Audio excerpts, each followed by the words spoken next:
views and opinions expressed on Reasonably Speaking are those of the speakers and do not necessarily reflect the policy or position of the American Law Institute or the speakers' organizations. The content presented in this broadcast is for informational purposes only and should not be considered legal advice. Please be advised that episodes of Reasonably Speaking explore complex and often sensitive legal topics and may contain mature content. Welcome to the first episode of Reasonably Speaking. I have the honor today of welcoming our first guests, California Supreme Court Judge Goodwin Liu and United States Court of Appeals for the Sixth Circuit Judge Jeffrey Sutton. The judges will explore several topics raised in Judge Sutton's book, 51 Imperfect Solutions, as well as share stories about their own experiences as a state court and federal court judge. Goodwin Liu is an Associate Justice of the California Supreme Court. He was previously a professor of law and associate dean at the University of California, Berkeley School of Law, a litigator in Washington, D.C., and he also served in the U.S. Department of Education. Jeffrey Sutton has served on the United States Court of Appeals for the Sixth Circuit since 2003. Before that, he was the State Solicitor of Ohio, as well as a law firm partner. He has argued 12 cases in the United States Supreme Court and numerous cases in the state Supreme Courts and federal courts of appeal. His recent book, 51 Imperfect Solutions, explores the distinct yet parallel importance of the state court systems and the federal court system, including how we came to value so highly the federal system. He also explores why all of us should pay more attention to our state courts and constitutions, and what we as citizens, educators, and advocates should do going forward. I will now turn it over to Judge Jeffrey Sutton. Emerson said that all history is biography, and I might amend that to say all biography is autobiography. And I came to state constitutions, Goodwin, kind of a funny way. We did not study it at Ohio State. That was consistent with most law schools in the late 80s, early 90s. About 20 out of 200 law schools teach a subject called state constitutional law.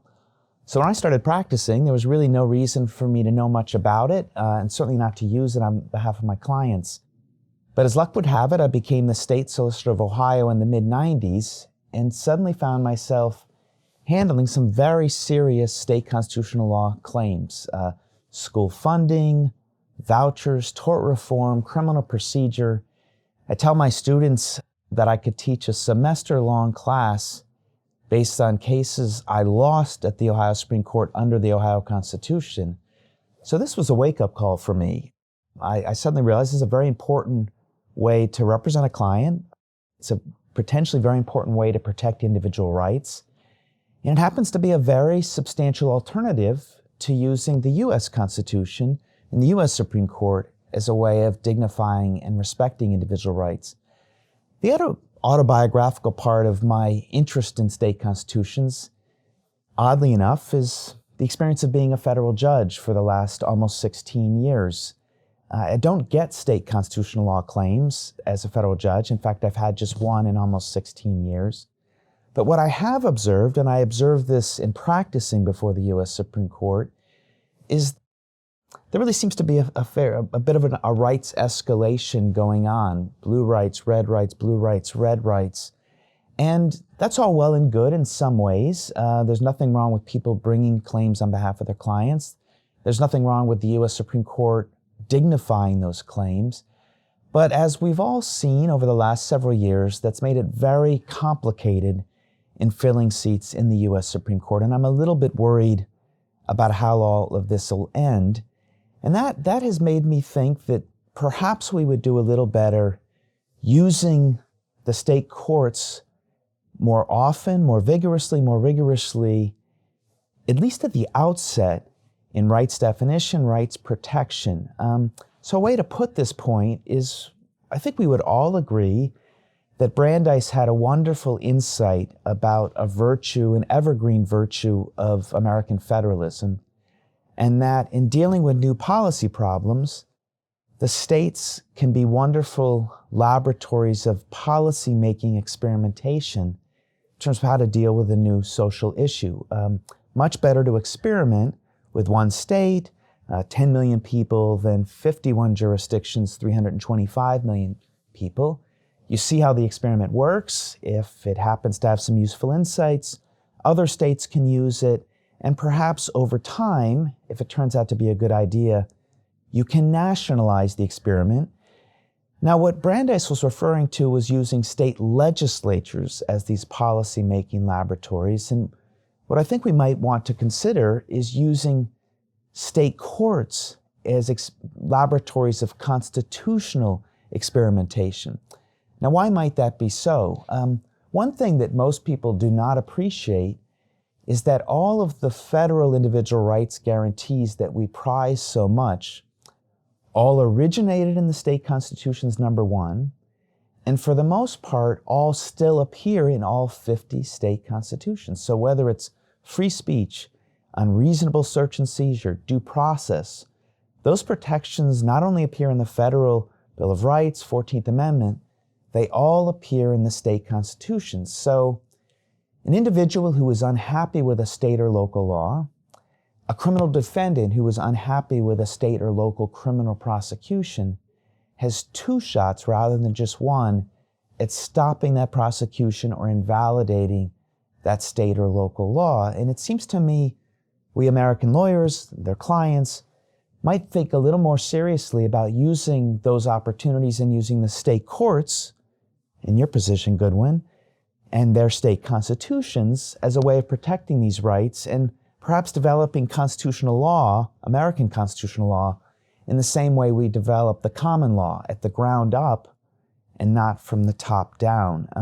One problem with using the U.S. Supreme Court too early in rights definition is the winner-take-all fights. Of course, they're great if you win. They lead to a lot of resentment when you lose. If the U.S. Supreme Court waits a little longer for some of these winner-take-all fights and allow a little more time for state legislatures, state courts perhaps to protect them, you lower the stakes once it's time for the U.S. Supreme Court to decide the point. The last point I would make is, why is it that a state court construing a due process clause in its constitution might give it more protection than the U.S. Supreme Court has given a similar guarantee or even a guarantee written in identical language? That's quite important topic. Well, let's start with the linguistic differences point. Everyone ought to take 15 minutes to read your state constitution and really just focus on the individual rights provisions, often in Article 1 of the state constitutions. You'd be quite surprised how often the language of the state individual rights guarantees differs from the federal guarantee. Differences in language often lead to differences in meaning, so that can be a very good reason for more protection. Often the history behind the guarantees or the culture of the state might lead to a more aggressive interpretation. Take states like Utah, Rhode Island, Pennsylvania, Maryland. These were all states founded by religious dissenters. Quite naturally, they're going to take quite seriously their free exercise provisions. That makes considerable sense given their history and perhaps even their current culture. A third reason a state court might take a different path is they might disagree with the U.S. Supreme Court decision. They might just disagree with the analysis. Or that state court might have a majority of justices who use a different method of constitutional interpretation. So if you have a U.S. Supreme Court decision that is originalist and a state Supreme Court with a majority of pragmatists or living constitutionalists, it's quite natural they would come to a different interpretation. And of course, the opposite's true. A living constitutionalist U.S. Supreme Court decision, a state Supreme Court with more originalists might take a different view. And the last reason perhaps is the best. The guarantees we care the most about tend to be written at the highest level of generality. And very general terms like unreasonable search and seizure, cruel and unusual punishment, free speech, are quite apt to lead to different interpretations. And there's nothing wrong with a state court looking at that language and deciding it really has a different connotation, meaning in our particular state.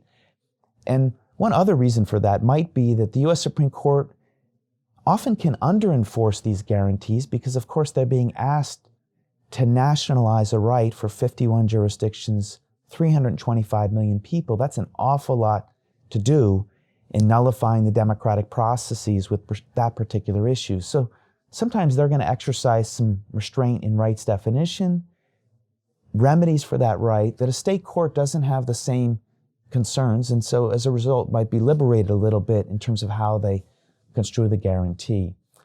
Of course, I'm a federal judge. I just write and talk about this. Goodwin, you actually have to do it day to day. So there are probably some practical things to consider that I'm missing, and you're the one that gets to see it face up. So what's your perspective on it? Well, it's a pleasure to be in conversation with you about this, Jeff, because I feel like we've actually been having this conversation for quite some years now. You may not remember, I'm sure you don't remember, but the first time I encountered you was when you were arguing at the U.S. Supreme Court in, I think, the year 2000 in a federalism case. You were representing the state of Alabama in the Garrett case. I remember that one well. I happened to be clerking that year, and you did such a brilliant job in that case and other cases that dealt with these same themes, and you've been such a devoted student of the subject over that period of time. So it's really messed me up. Well, I think we've all learned a lot actually from your insights. The first thing that occurs to me is that I was guilty of being part of the edifice, in a sense, that has led to this gap in our professional socialization as lawyers, to not think about state constitutions. I taught constitutional law for 8 years at UC Berkeley. And it's true, like most of my colleagues in that field, we tend to focus on federal constitutional law. And it is a little ironic that I now became a state Supreme Court judge, which has opened my eyes to an entire vast expanse of neglected material. And I'm appreciative to you for the toils that you've had over the years in trying to bring this to the forefront. And I think your latest book, 51 Imperfect Solutions, really helps us in this regard. Let me say a few things about how this issue comes up. The most common way, of course, is when there are divergences in doctrine or language between state constitutional law and federal constitutional law. In California, we have a number of these examples. In the free speech area, in the right to counsel area, we have divergences in equal protection law, despite completely identical language. We have divergences with respect to the language about education in our Constitution. So there are a number of areas where we have divergences. And of course, as Justice Brennan taught us in the 1970s, states are always free to go above the floor of federal protection with respect to individual rights. But I think what Justice Brennan taught us in the 1970s was correct but incomplete. And I think we've learned a lot since that time. And I say it's incomplete because one of the great things about your book and the additional conversations we've had about this topic is that judicial federalism, which is what I'll call this phenomenon, is really a structural feature of the way the constitutional design works. And it should not be understood as a feature that is left-leaning or right-leaning in terms of results. In fact, I mean, we should acknowledge that the same argument Justice Brennan made about individual rights applies not just to rights favored by one side or the other. I mean, in fact, there have been state Supreme Courts that have interpreted property rights more expansively, that have rejected, for example, the Kelo decision of the U.S. Supreme Court and adopted a broader view of the takings clause, broader views of economic due process, substantive due process with respect to economics, as well as broader perspectives on gun rights. So this, I don't think of this as a right-left kind of issue.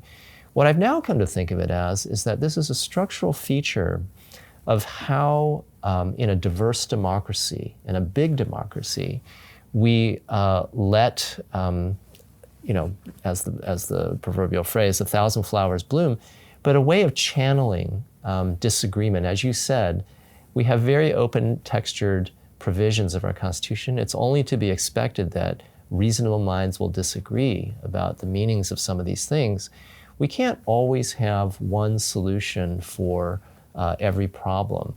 And so it's natural to think that there are going to be areas where not because of a lack of having viewpoints, the U.S. Supreme Court doesn't lack viewpoints about specific provisions, but because of the exercise of judicial restraint and the desire not to impose a single solution on the entire nation, there's going to be some breathing room, essentially. And this breathing room, I think, is very important in letting experience guide the law. So a couple examples of this, I think, could be helpful. One of them is one you discuss at length in your book, which implicates the work of my court at mid-century, and that concerns the exclusionary rule, where the U.S. Supreme Court in the 40s decided not to adopt a national exclusionary rule, although it had one in the federal sphere, but not for the states. Against that precedent, the California Supreme Court in the Kahan case in 1955 decided to adopt an exclusionary rule as a way to deter police misconduct in certain settings.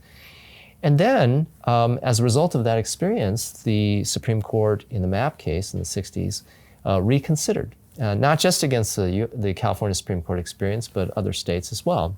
And so there's this kind of feedback loop that happens, first a kind of decision of restraint by the court, then state experience, and then the federal court revisits the issue with a better, in some sense, empirical base.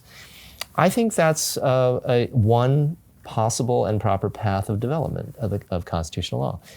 Another example would be what we've just experienced in the same-sex marriage area, where the California Supreme Court, after the Massachusetts High Court had issued a similar ruling, decided that the state laws against same-sex marriage had to fall. The analysis actually under the state constitution was a little different than what eventually happened in the federal. But again, I mean, this is just part of the accumulation of experience that led to a different result. There have been other instances that are much more, they're lesser well known, but should be more well known in how we teach these cases. Batson versus Kentucky, the case that says that racial discrimination in jury selection in a petite jury in a particular case doesn't have to be systemic across a number of cases. That in a single case, that is unconstitutional. That case was built on the same pattern as Mapp versus Ohio, which is to say, a prior case, Swain versus Alabama, chose not to recognize such a claim. Then a number of states had the experience of recognizing such a claim, of which, again, California was one in the Wheeler case. And then Batson cites those state decisions to then develop a federal rule. New York Times versus Sullivan, another case in which 10 state high court decisions are cited for the actual malice standard. And it's no accident that was written by Justice Brennan, who himself was a New Jersey High Court judge before becoming a Supreme Court judge on the federal court.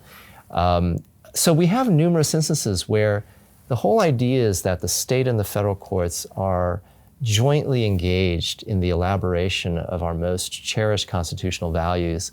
And that is what we'd want and expect, I think, in a large and diverse system with lots of possibilities for disagreement, lots of possibilities for percolation and evolution of the law, instead of, as you say in the book, always seeking immediately the one answer from one court. Yeah. Well, you say a joint enterprise. It is, but I would have to say it should be the federal courts as the unequal partner. Most people don't realize the difference in the volume of cases that go through the state courts versus the volume of cases in the federal courts. And there are different ways to measure this, but the last number I heard, which picks up all state court cases, I think even DUIs, was that there were 84 million cases filed in the state court for that year.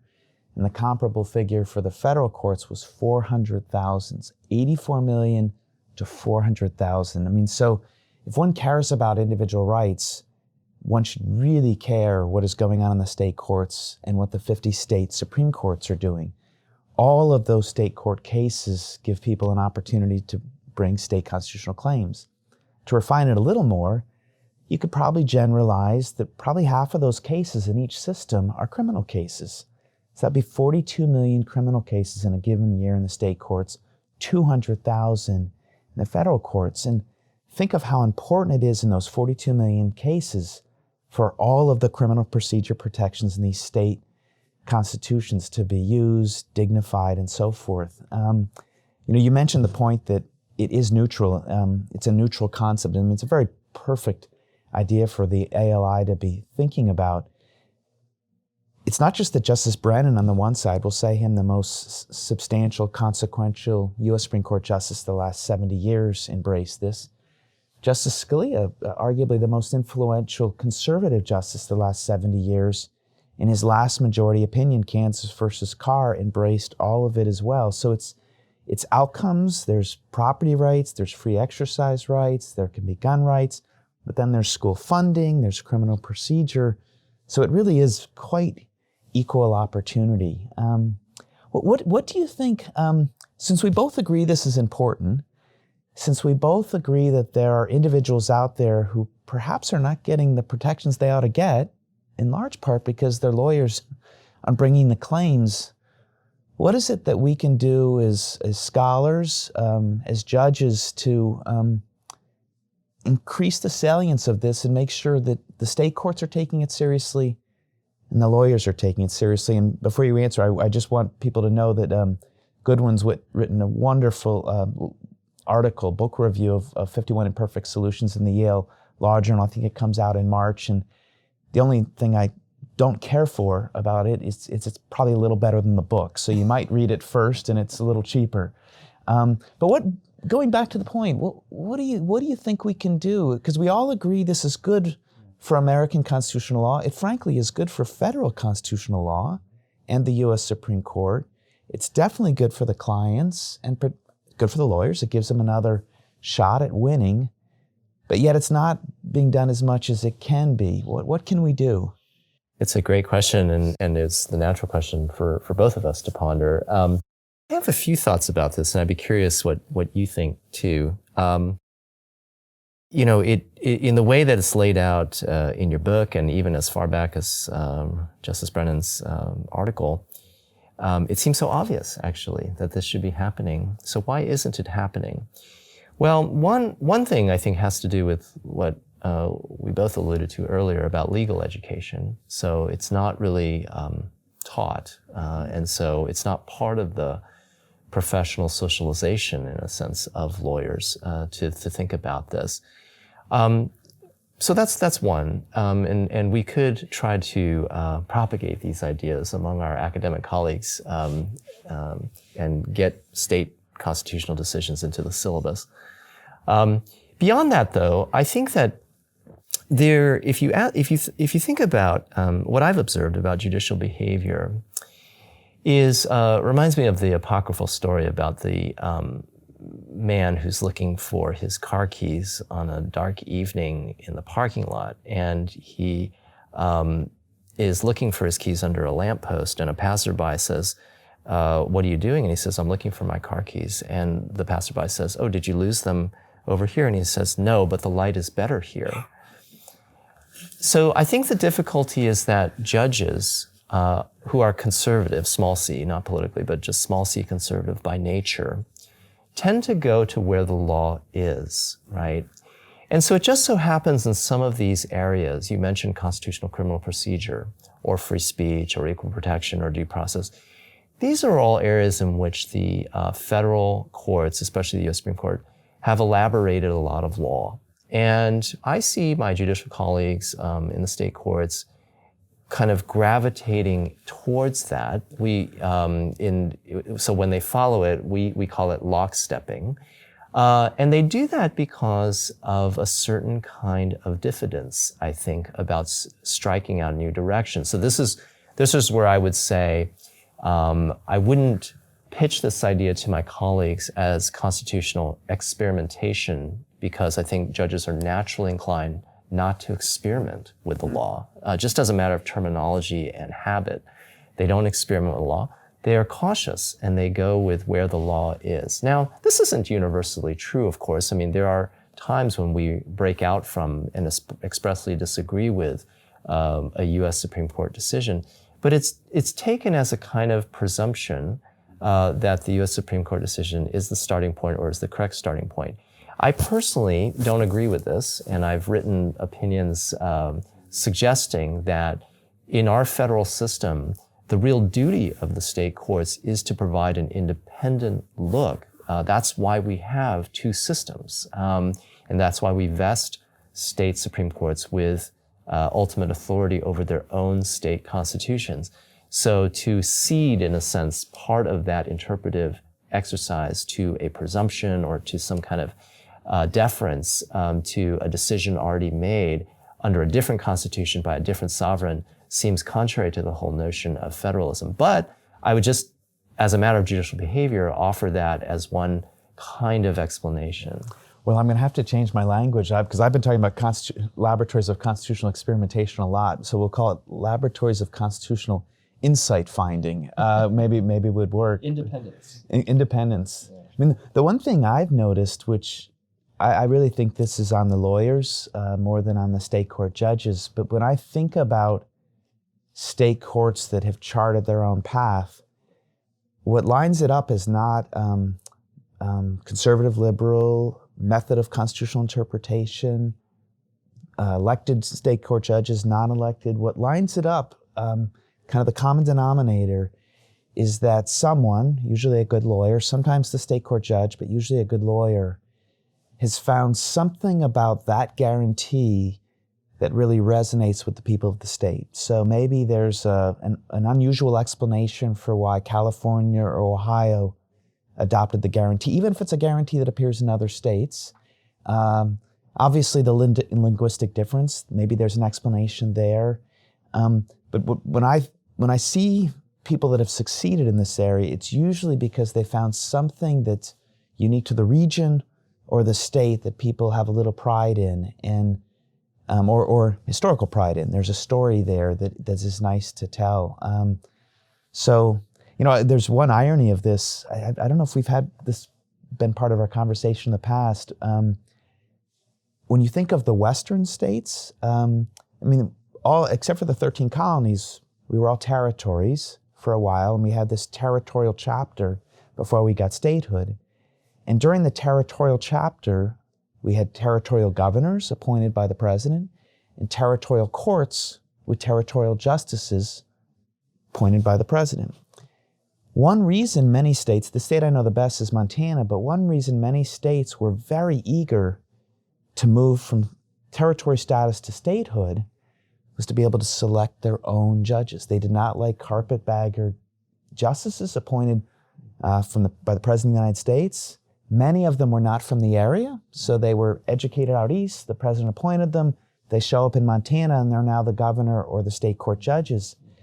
The other thing, of course, was they wanted to have their own law, not just federal law. They wanted to have their own constitution with their own guarantees, then eventually enact state laws. So one kind of head scratcher about lockstepping is that so many states were founded on the premise that we want our own customs reflected in law, and perhaps above all, our own customs reflected in our Constitution, including in the individual rights in our Constitution, and then select our own judges who can honor those customs and those histories. And it seems to me it is quite true. The U.S. Supreme Court sits on a very high stage, and with what's going on in the law schools, we're all a little more aware of what they're doing than what the state courts are doing. But I find that quite ironic given the history of so many states. And you'd think the local pride would come back in eventually, and people realize this is why we were founded. We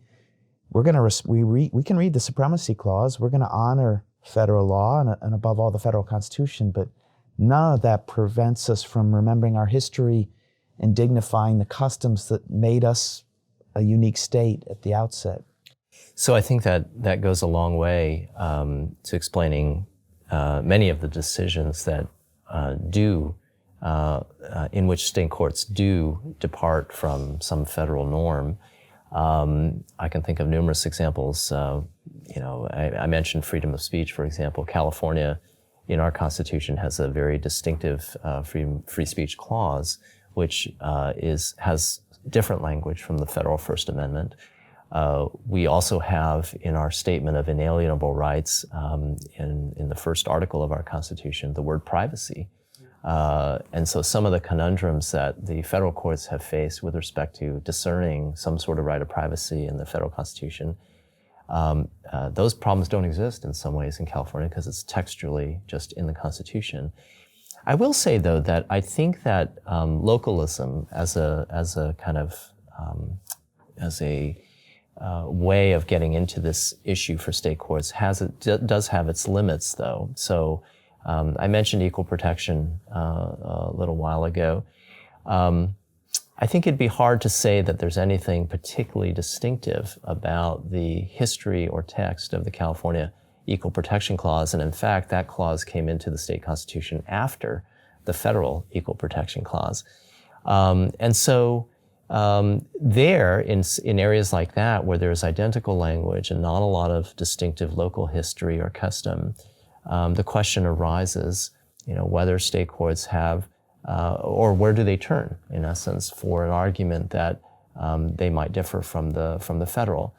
And here I would just say the question, in my view, is not really one of this kind of it's not an interpretive question about localism or some ground for departing.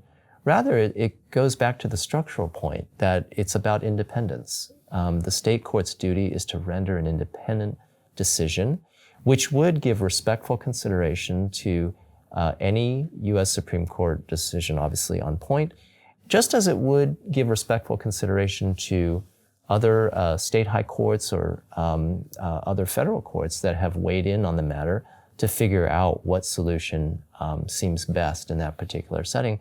But the crucial thing is that the state court exercise a measure of independence in making that decision. I would identify yet another problem or perception in this area, and this goes back to the 1970s as well. Justice Brennan, when he wrote his famous article, I believe in 1977 or 78, about 77 about the state court's ability to interpret individual rights more expansively. Very interestingly, in that volume of the Harvard Law Review, just a few hundred pages away, was Burt Newborn's famous article called The Myth of Parody, which argued that state courts are less hospitable forums for litigating individual rights than the federal courts. Kind of an interesting juxtaposition when you think about it. Brennan arguing for state courts as kind of protectors of individual rights, and then Newborn just a few pages away saying they can't be trusted. So this is an age-old debate, the myth of parody. And I hope you're offended by it. Well, I would just say this. I mean, so I think the conventional view is that life tenure of people like you, Jeff, makes for a better formula for judges to be counter-majoritarian and protect individual rights against popular laws that may be oppressive. Okay. And then state courts, of course, as you noted in the book, in 3/4 of the states, there are judicial elections of varying degrees of, frequency and responsiveness and whatnot. In California, for example, we have 12-year nonpartisan uncontested retention elections for state appellate justices. In Texas, Ohio, they have six years contested and partisan. So this varies quite a bit across the states. So it's a little bit hard to generalize. But I would say this. I'll just give one little example, and you've heard me say this before. Consider the most paradigmatic triumph of individual rights over majoritarian rule, Brown versus the Board of Education. That, of course, was a singular achievement of the federal Supreme Court, which stands, of course, even today as probably the most honored decision in the U.S. reports.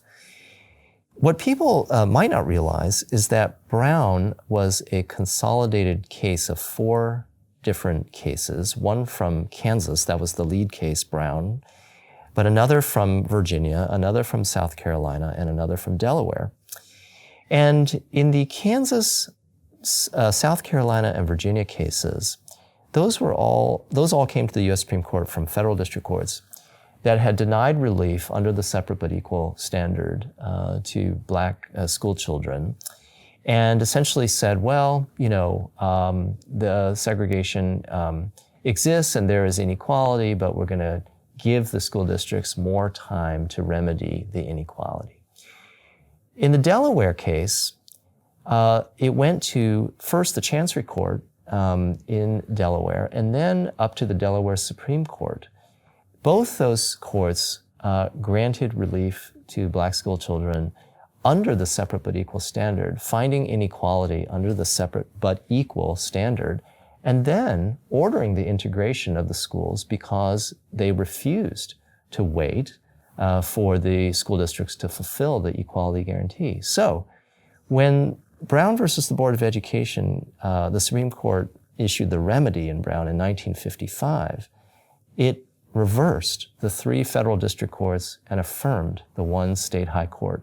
And I think that should provide a little bit of a gloss, or at least a little clue, that one can't always generalize about the respective abilities of state and federal courts to be protective of individual rights. Yeah, no, that's quite good. And then remember the 5th case is Bowling versus Sharp, which is a challenge to the validity of segregation in the D.C. schools, which is a territory enclave of Congress, the national government. So the national government had still been supporting segregation. It wasn't just the states. The newborn myth of parody point is really quite provocative. I mean, but one of the things, and I, of course, thought the same thing in law school, and by the time I started in practice, but those cases that I handled in the state Supreme Court, those are all counter-majoritarian rulings. In fact, the school funding case, this is equity in school funding, U.S. Supreme Court in 1973 says no, there's not a 14th Amendment right to equal funding between rich and poor school districts, a really significant decision, 5-4, very close. Since then, roughly 2/3, 3/4 of the states, using their state constitutions, have identified such rights, and it's really made a difference in quite a few states and state school funding systems. When I was defending the state in the Ohio litigation, I would have preferred to have been in federal court. I actually thought it advantaged the plaintiffs to be in state court with judges being elected every 6 years because I thought the issues lent themselves to things that elected judges would care about. Fairness between and among school districts, giving everybody an equal shot at a productive life through a good education. The other thing about the newborn piece, which is fun, is that, so that's 1977, and then in 1999, a Harvard Law professor, William Rubenstein, writes a piece called The Myth of Superiority. So he obviously, in his title, is responding to the myth of parity piece by Newborn, and he has a narrower vantage point on it, but he wants to challenge or revisit this idea that the federal courts institutionally are better equipped to protect individual rights, and particularly counter-majoritarian rights.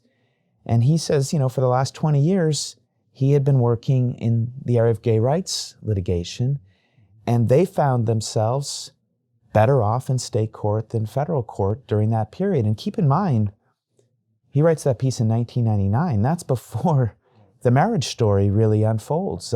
Goodrich is until 2003. And Goodrich is really other than the Hawaii case, what really starts responding to the 1972 Baker case, which summarily said there is not a 14th Amendment right there. So that's a story that started in the States. And of course, Justice Kennedy's Obergefell decision recognizes that, where he said this, I think he used the word dialogue, that began in the States, extended to Windsor with the federal courts, and then eventually to Obergefell. And, by the time of Obergefell, 19 states had already recognized a right to same-sex marriage through state constitutional decisions, state constitutional amendments, and state legislation. Almost 20 states had stopped defending it, so that's really decisions by their state attorney generals. So depending on how you want to count, it's not as if Obergefell is not a highly consequential decision for an awful lot of people in both directions, but the stakes are lower because so many states had recognized a right to same-sex marriage in these ways. And that's it's a little bit like the map story in that you have this time to build these things up. But I wish we had Professor Newborn here. I'd like to think he would say it's a little more complicated than he thought in 1977. Well, in fairness, he makes very clear in his article, he's talking primarily about trial judges. So he's comparing state trial judges versus federal district judges. But in any event, I mean, I think the perception persists. I would ask you this question, though, since you are a federal judge. The story about marriage and about many of these other areas we've discussed, what do you say to people who say, well, that's all fine and good, but why should the litigants have had to wait for all this time? Because wasn't it the job of the federal courts to be counter-majoritarian instead of waiting for an emerging consensus about these issues? That's precisely why we have federal courts, is because they're supposed to enforce these individual rights even when it's not popular. In other words, the bravest judge was Margaret Marshall and her colleagues in 2003, not Justice Kennedy and his colleagues in 2015 when the majority of Americans supported it. Really fair point. I think it goes back to your localism point and then your caveat, the limits of localism. And I really think this really shows where state constitutions have a very significant role to play in either direction. So the way I'd put it is this. I think there really are some disputes, some issues which truly lend themselves to local resolution, finally, through state legislation or state courts. And and usually those tend to be issues where the definition of the right or the remedy is just very complicated. It's just very hard to sort out.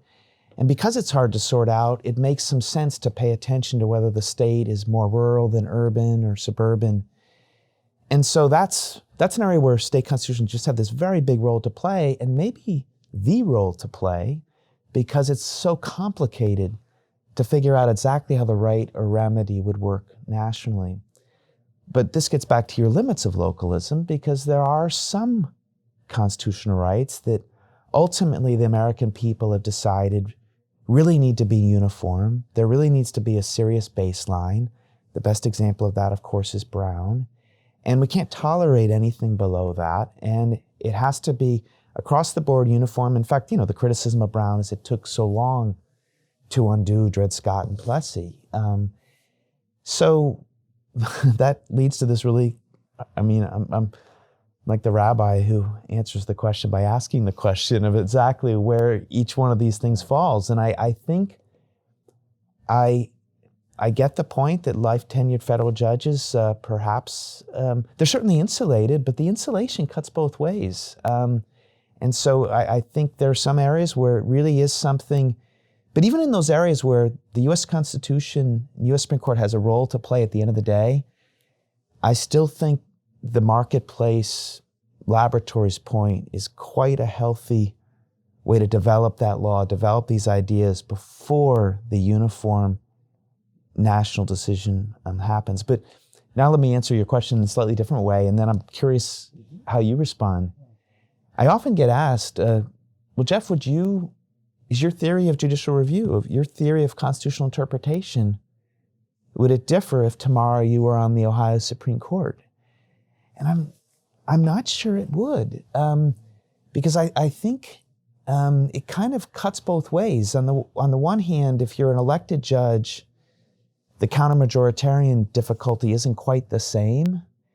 And so in a way, you could say you have a little more latitude to be more inventive, imaginative in construing the Constitution.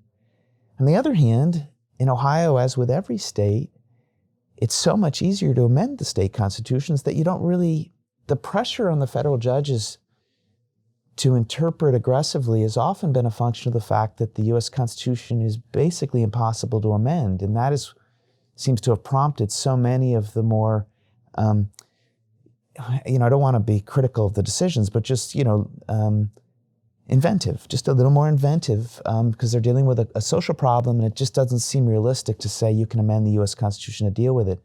So I find myself thinking, if I was a state court judge, that cuts in both ways. So I probably just end up being the grouchy conservative I am. There's still time for There's you, no Jeff. hope. There's still time No, for you. All you have don't to do think- is get elected. Listen, I think of my life as one long audition. Now, my family thinks I should wait for a pension at age 65. No. If you have a slot for me in California, age 65, I kept am thinking there. that after reading your book that you may go down as the greatest federal judge never to sit on a state Supreme Court. So let's not let that happen. I think this is a What very... would it change for you, though? Do you think it would be... So it's a great question, and I think our kind of role, transposition hypotheticals really bring this into focus. And I don't know. I mean, my thoughts on this are still in formation, actually, because I feel like the more you live, the more you learn about this kind of thing. Agreed. This is where Holmes really was correct, that the life of the law is experience, not logic. I wouldn't state it so categorically, but, I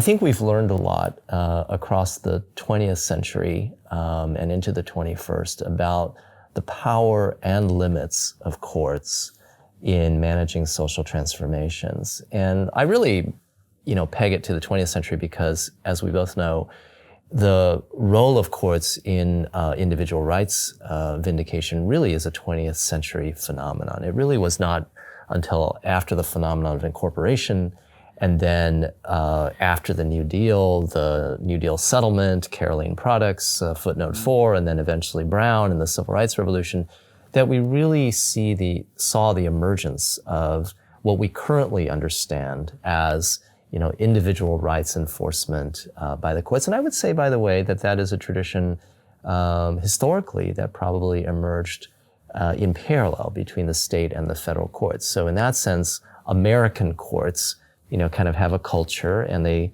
have a kind of set of norms, and that has evolved together. I say power and limits. Well, I mean, one can put bookends on this in the Brown story. I mean, Brown, of course, is the power. That's the story about the power, and nothing will ever take anything away from the Brown decision. But it should be acknowledged, of course, that desegregation didn't happen after Brown for more than a decade. Until, in fact, I mean, as all the statistics indicate, there was almost zero movement of black kids into white schools in the South for a decade after Brown, notwithstanding Cooper versus Aaron, which was the one exceptional case. But across the South, there's very little movement. Until what? Until the federal government in the Civil Rights Act and then the Elementary and Secondary Education Act of 1965 put some administrative and fiscal muscle behind the desegregation mandate. And so when all three branches of government were finally behind the project, then in the early 70s, things started getting going. But imagine that today, a major U.S. Supreme Court decision coming down, and for 10, 12 years, nothing happening in the form of, real compliance. That really tests, right, the limits of judicial power. The other way. How do you create tolerance? Right. This is the Frankfurter point back to 1925. And the other thing to realize, of course, is that there was a parallel issue about interracial marriage that came up around the same time. We all know about the Loving decision in 1967 or 68. But there was a chance for the U.S. Supreme Court to have decided that issue in 1955 in a case called Name versus Name. Not as felicitous a name as Loving, of course, and not as felicitous a story. Might have been outcome dispositive. Well, the Name case was not a felicitous story because it was a story about a couple that wanted a divorce. That couple had been married. It was a Chinese sailor and a white woman who had been married, I believe, in either the District of Columbia or another jurisdiction, but then went to Virginia to seek a divorce. But Virginia wouldn't grant the divorce because they wouldn't recognize the marriage.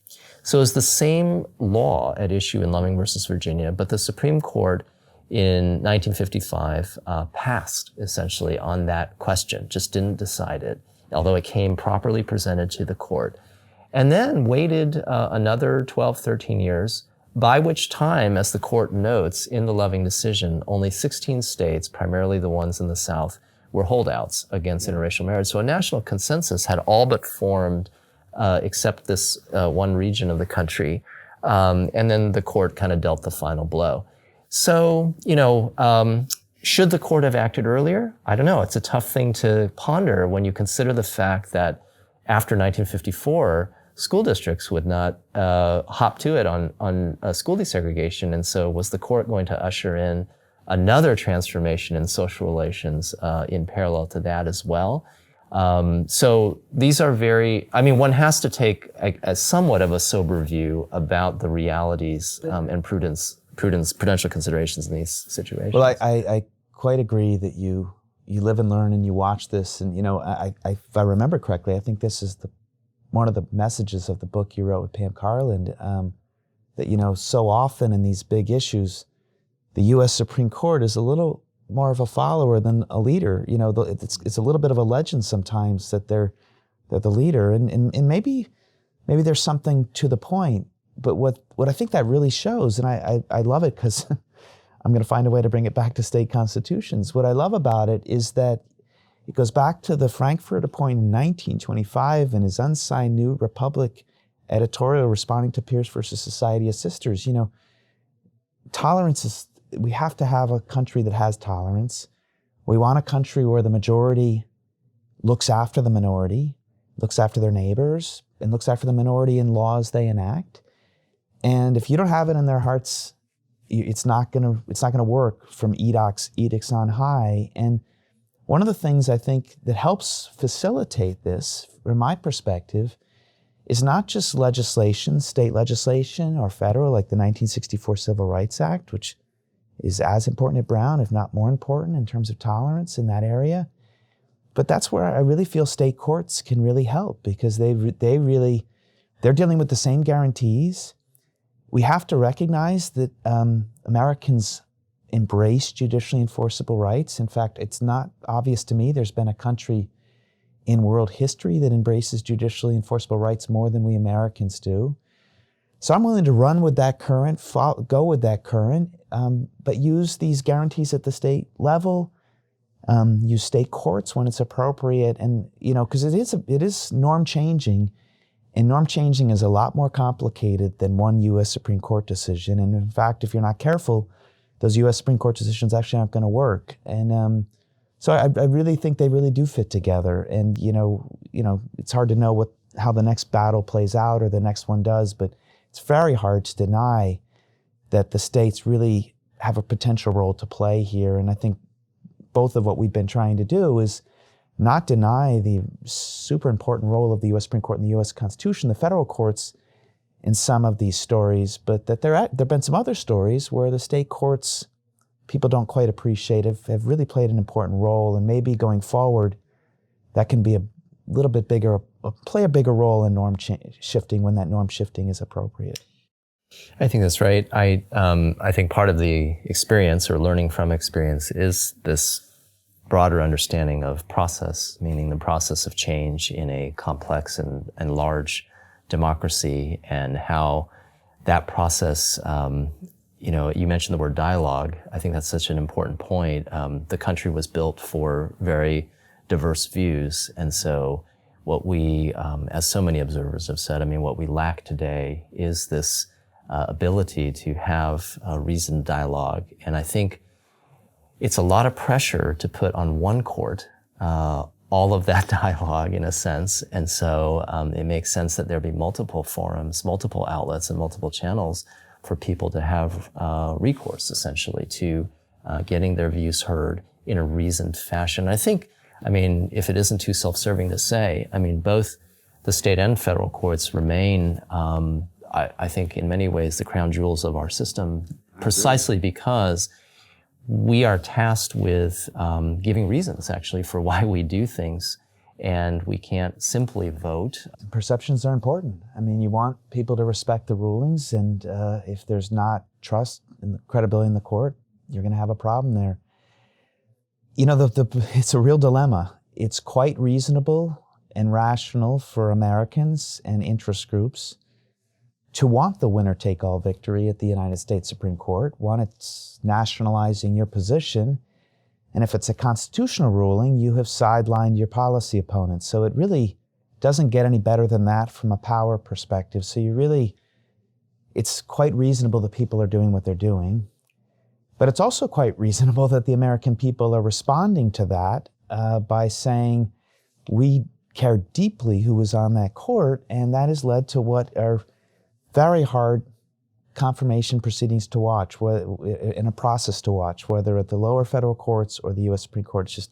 It's not, as a judge, there's just no way that warms your heart to watch what's happening. And it does seem to me that if state legislatures, state courts can be engaged a little more and perceived as having a little more of a role in rights recognition, that might allow a little more patience, because the benefit of patience at the U.S. Supreme Court is you always lower the stakes. I mean, it's still always a winner-take-all fight if you rule one way, but the question is how many states and how many Americans are actually affected. And if a lot of states have already handled the issue, you lower the temperature. And I might put it a little more specifically, but in a different way, and I'll pick on my own fellow Ohioans.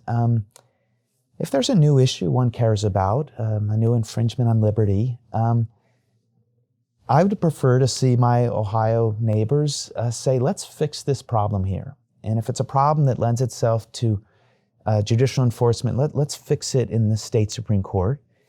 And if once we fix it, have the courage of our convictions that other states can see what we did and adopt it. But I would be critical of many of my neighbors who, even whether they fixed it locally or not, want to essentially solve the problem not just for Ohio, but start telling people from Arkansas and people from Wyoming how they ought to handle this issue. Now, of course, they do that through the U.S. Supreme Court. And, who are we to tell the people in Arkansas how to run their lives, or people from Wyoming? Well, the worst part of it is we're not just doing that. We're then resentful when the people of Arkansas and Wyoming want to return the favor and tell us how to run our lives consistent with something they care deeply about. So it seems obvious to me we both benefit from trying to fix the things that really matter to us locally, have a little patience and confidence that our neighbors in other states will see the virtues of what we've done. Sometimes it's going to turn out to be so complicated there just really isn't a right answer.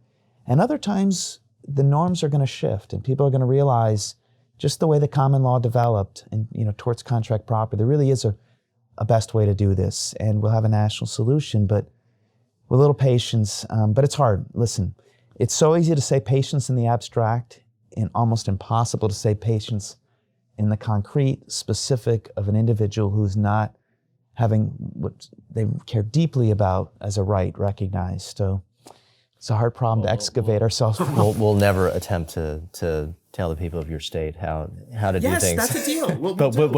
California, but we'll be happy to learn. We'll be happy to learn a lot from what you have to say. Love it. Thank you for tuning in to Reasonably Speaking. Visit ali.org to learn more about this important topic and our speakers. Don't forget to subscribe so you never miss an episode. Reasonably Speaking is produced by the American Law Institute with audio engineering by Kathleen Morton and digital editing by Kristen Evans. Podcast episodes are moderated by Jennifer Marinigo, and I'm Sean Kellum.